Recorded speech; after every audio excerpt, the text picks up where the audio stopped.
Hi, this is Ben. I just opened up this LedgendFlame 23-inch freestanding electric fireplace. I have the white birch log set, and we're going to get it hooked up and check out all the features. So just out of the box, you have the fireplace unit itself, and then a bag with the manual and a remote control, 2 AAA batteries included, and then the plastic backing that will be sort of the backdrop of the flames. So the fireplace unit itself is like a mix of, I believe this is resin. This part that is looking like the wood holder, this is feels like plastic. It's a little bit wiggly. These are just a little bit flimsy, so you want to be careful when you're moving this around that you're not putting too much pressure on these legs. And then on the back, this is metal. There's a metal casing around the whole bottom of the unit. Here is a view of the bottom of the unit. Fan and the heating element is on the left side here. There's a speaker right here. Might be hard to see in the light.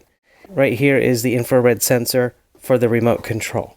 Okay, so the screen, it has 2 different sides. One is shiny and one is a matte surface, and it is labeled here at the bottom. So the idea is that the matte face faces the viewer, and that way it makes the flame effect a little nicer.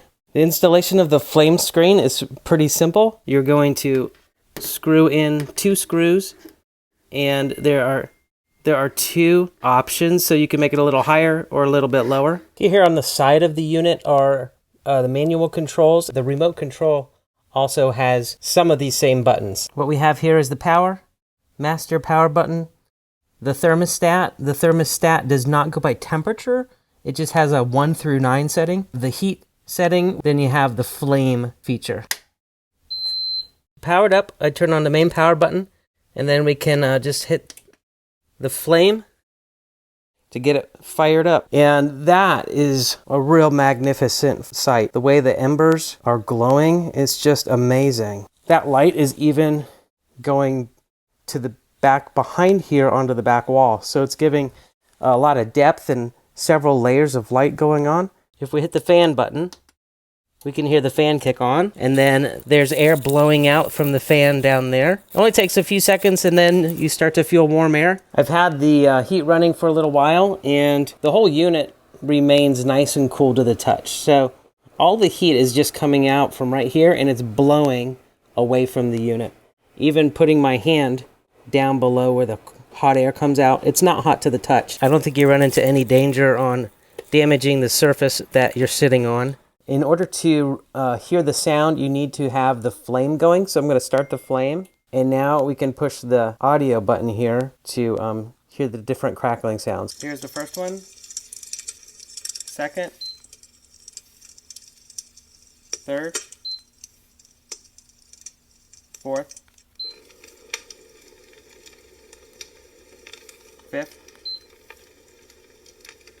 Even with the fan running on full speed, you can hear the crackling over the fan pretty well. If I power it back up after having all those settings on, it just resumes right back to the settings I had. Looking at it with the lights dimmed down, it just gives a really great effect. Doesn't quite light up the room like a real fireplace would, but that's okay.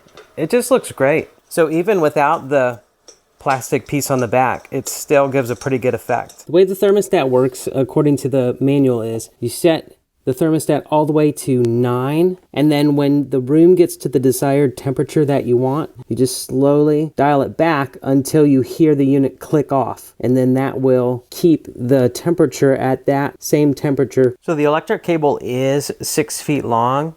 One thing I will say about the remote is that since the sensor is down under here, you have to aim it down low to get to the sensor. It really is an awesome unit. The sound is realistic, and it's decently loud, and it's a decent quality sound as well coming out of that speaker.